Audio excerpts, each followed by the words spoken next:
Baik, assalamualaikum warahmatullahi wabarakatuh. Jadi Waalaikumsalam. jumpa lagi ya. Iya Bapak. Puasa kayaknya nih. Kurang sini lah. Puasa ya? Puasa Bapak. Ya, alhamdulillah kita sudah sampai di pendampingan keempat. Jadi pendampingan keempat ini fokus pendampingannya adalah evaluasi dan pengembangan pembelajaran yang berpihak kepada murid ya, sesuai dengan kebutuhan murid. Jadi harapannya nanti bisa mengajar sesuai dengan modul yang sudah dikirim ke saya, kemudian sudah dapat feedback kan, kemudian sudah direvisi, diperbaiki alurnya menggunakan itu. Nah, kemudian dari alur yang sudah ditentukan itu saya harap maksimal di 2 jam pelajaran ini ya.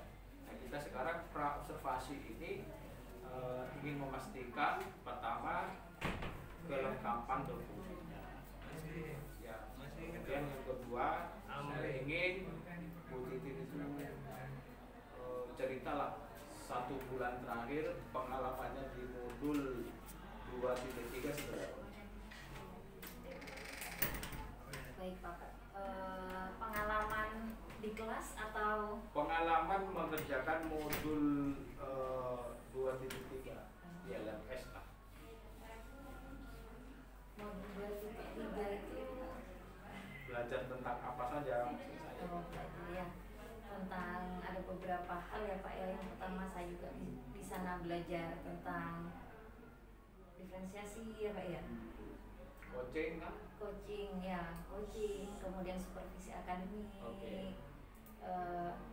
Di sana saya juga merasakan bagaimana ternyata seorang coach yang sebenarnya itu ternyata jauh lebih nikmat daripada selama saya melakukan supervisi akademik belasan tahun ini begitu Bapak. Nah, ternyata banyak hal yang berbeda, banyak hal baik dari paradigma, kemudian dalam bentuk aksi itu ternyata juga banyak yang berbeda lah. Dan bagi saya ini pengalaman baru dan membuat saya sepertinya kalau saya kemudian di coaching, saya menjadi coach dan di coaching, saya tidak akan merasa terbebani seperti itu. Oke. Jadi di modul 2.1.3 khususnya pada aksi nyata nanti yang di date-nya tanggal 9 Juni kalau tidak salah. Jadi Ibu akan melakukan aktivitas aksi nyata sebagai supervisor atau coach kepada rekan sejawat. Sama persis seperti apa yang dilakukan saya hari ini sebagai supervisor yang akan mensupervisi akademik panjenengan. Jadi tahapannya sama, ada praobservasi, observasi, kemudian pasca dan pengembangan diri, di mana nanti itu instrumennya bisa diunduh di aksi nyata 2.1.3 itu kan. Nah, saya melihat pekerjaan Bu Titin di LMS itu selesai semua bagus dan komentar-komentar itu juga sudah banyak, artinya tidak terlambat dari 2 detik. Oleh karena itu saya sampaikan apresiasi luar biasa ya, karena butuh perjuangan kan, waktu, kemudian bagaimana berpikir, bagaimana juga keluarga. Artinya di CGP ini Bu Titin sudah progresnya bagus. Itu sekitar sudah 70% ya pencapaiannya ya di LMS. Itu. Nah, baik Bu Titin selanjutnya sebelum Bu Titin mengajar dan kita observasi lanjutan nanti di kelas, Bu Titin ini ngajar di kelas berapa nanti? Saya ngajar di kelas 10.7. 10.7 hari ini ya. Mata pelajaran sejarah. Kira-kira dalam kegiatan itu sesuai dengan RPP atau modul yang dibuat, tujuan pembelajaran yang ingin dicapai itu apa saja? Anak-anak bisa memahami dan mampu mengidentifikasi Bapak teori masuknya Islam ke Indonesia beserta buktinya. Islam ke Indonesia ya? Iya, Indonesia atau Nusantara. Buktinya itu apa? Ya, jadi ketika nanti muncul teori, seandainya teori Gujarat gitu Bapak, kenapa sih ada yang mengatakan bahwa yang membawa Islam ke Indonesia itu adalah pedagang, orang-orang Gujarat gitu Bapak. Nah di sana akhirnya dipaparkan, oh ternyata batu nisan yang merupakan bukti sumber tertua berkembangnya Islam di Indonesia itu mirip dengan nisan yang ada di Gujarat begitu. Jadi nanti ada semacam peninggalan sejarah. Ya, ada sumber sejarah. Artefak. Betul. Relief mungkin. Betul Bapak. Oke. Baik. Bu Titin itu sangat menarik ya, sehingga anak-anak mungkin bisa mengetahui perkembangan sejarah Islam di Nusantara ini ya. Sebab kalau saya dulu sekolah juga belajar itu, terutama bagaimana Aceh sebagai seberang di Mekah, pintu masuknya agama Islam di negara kita lah, semacam itu. Nah kemudian dan pembelajaran yang akan dilakukan, kira-kira Bu Titin ingin mengembangkan apa di dalam pembelajaran ini yang berbeda dengan pembelajaran sebelumnya, terutama terkait dengan diferensiasi, kemudian KSE dan budaya positif. Baik Bapak, terkait pembelajaran yang nanti akan dilaksanakan, mungkin kalau materinya sama, lebih pada yang sekarang itu saya mengikuti baik bahan bacaan maupun dalam prosesnya itu nanti menggunakan diferensiasi Bapak. Karena di kelas 10-7 ini 33 orang itu gaya belajarnya menurut catatan BK. Diulangi ya Bu? Iya. 30 berapa? Siswanya 36. Kemudian 33 itu gaya belajarnya adalah auditori. Berarti sudah dilakukan asesmen ya? Betul Bapak. Oke. Dan 3-nya itu visual. Oke ya. Jadi apa yang ingin Ibu kembangkan dari tipe-tipe belajar ini? Artinya kemampuan anak ini apa yang hendak dicapai? Yang pertama, anak-anak nanti akan belajar itu menggunakan media video Bapak, video. Jadi kenapa kok video? Karena video di sana ada dua, bisa memaksimalkan auditorinya, kemudian juga yang visual di sana juga dapat Bapak. Saya tanya ya, video itu yang dimaksud adalah video pembelajaran? Ya. Ataukah video-video contoh tempat-tempat persinggahan Islam, atau video-video animasi, ataukah video-video itu benda-benda nyata peninggalan atau video semacam apa? Videonya itu terkait materi tentang teori-teori ini Bapak. Berarti narasi. Okay. Nanti materi berikutnya baru peninggalan Bapak.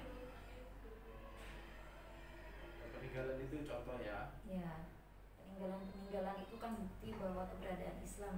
Bahkan di pemantik itu nanti saya akan mengingatkan mereka pada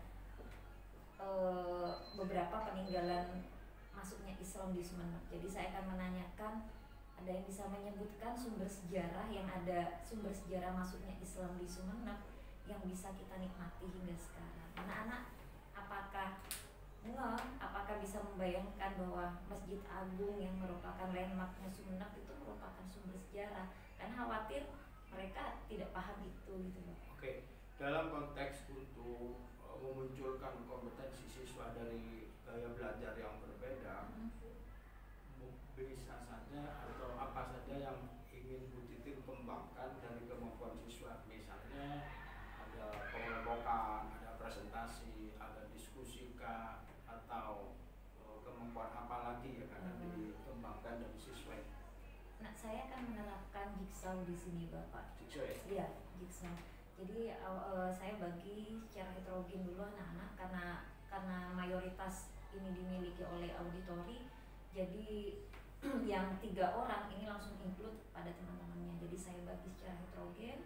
Kemudian nanti mereka itu akan kami bagi jadi satu, membahas terkait ketika awal saya menjelaskan sedikit, memberikan pengantar, kemudian nanti saya bagi menjadi 5 kelompok Pak. Jadi ada satu kelompok itu membahas tentang teori Gujarat, ada teori Cina, teori India, seperti itu. Per teori ya. Per teori, kemudian mereka belajar bersama, berdiskusi sesuai dengan bacaan dengan gaya belajar mereka. Setelah mereka berdiskusi, nanti mereka akan acak Bapak. Jadi mereka akan ada dua kelompok, di mana dalam satu kelompok itu semua teori berkumpul. Oke. Baik. Kemudian gini Bu. Jadi dari gaya belajar siswa saya melihatnya ini kok nggak ada gaya belajar kinestetik. Iya betul. Ini menurut keyakinan Ibu sih, kenapa kok tidak ada, ataukah ada tapi limitnya kecil, atau dominan yang di auditori, atau seperti apa menurut kacamata Ibu sendiri sih? Iya.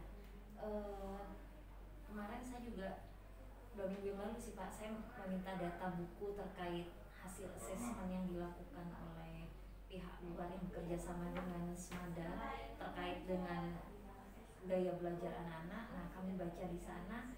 Nah ketika membaca emang dominan, yang lain juga ada sebenarnya Pak, kinestetik ada, tetapi dominan yang muncul sehingga mayoritas munculnya auditori ya munculnya itu mungkin dari asesmennya Bapak. Jadi menurut saya ini valid dan bisa saya ikuti gitu Bapak. Ya artinya pemetaan gaya belajar itu berdasarkan laporan dari asesmen pihak eksternal. Betul. Oke ya. Nanti bukan Bu Titin sendiri yang tanda kutip melakukan asesmen dengan pertanyaan-pertanyaan yang mengarah kepada gaya belajar. Bukan itu ya. Berarti sudah ada platform yang ada, tinggal ambil data gitu aja. Iya. Oke Bu Titin, saya kira seperti itu. Jadi strategi yang disiapkan selain jigsaw itu tadi apa? Ada diskusi ya? Ada diskusi Bapak, ada diskusi. Kemudian ada tugas. anak-anak presentasi juga. Berarti ada tugas sebelumnya ya? Iya. Ada LKPD ya? Oh iya, LKPD yang disiapkan. Tapi langsung karena pertanyaannya hanya 3 poin itu, Mbak, saya akan mengatakan secara lisan. Lisan ya. Nanti ada tugas presentasi ya. Ada presentasi. Dan ada laporan terakhir kelompok. Laporan ya. Produk.